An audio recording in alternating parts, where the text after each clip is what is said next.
اعوذ باللہ من الشیطان الرجیم بسم اللہ الرحمن الرحیم ولو يعجل اللہ للناس الشر استعجالهم بالخیر لقضی الیہم اجلهم فنذر الذین لا یرجون لقاءنا فی طغیانہم یعمہون۔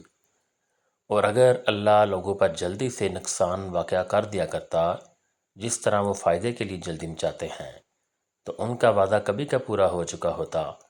سو ہم نے ان لوگوں کو جن کو ہمارے پاس آنے کا یقین نہیں ہے ان کے حال پر چھوڑے رکھتے ہیں کہ اپنی سرکشی میں بھٹکتے رہیں۔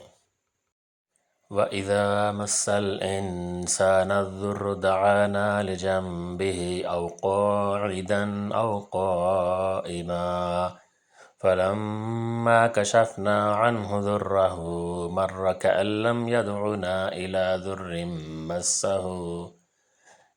ضُرٍّ مَّسَّهُ كَذَٰلِكَ زُيِّنَ لِلْمُسْرِفِينَ مَا كَانُوا يَعْمَلُونَ۔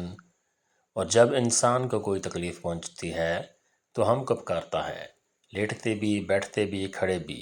پھر جب ہم اس کی تکلیف اس سے ہٹا دیتے ہیں تو وہ ایسا ہو جاتا ہے کہ گویا اس نے اپنی تکلیف کے لیے جو اسے پہنچی تھی کبھی ہمیں پکارا ہی نہیں تھا۔ ان حد سے گزرنے والوں کے اعمال کو ان کے لیے اسی طرح خوش نما بنا دیا گیا ہے۔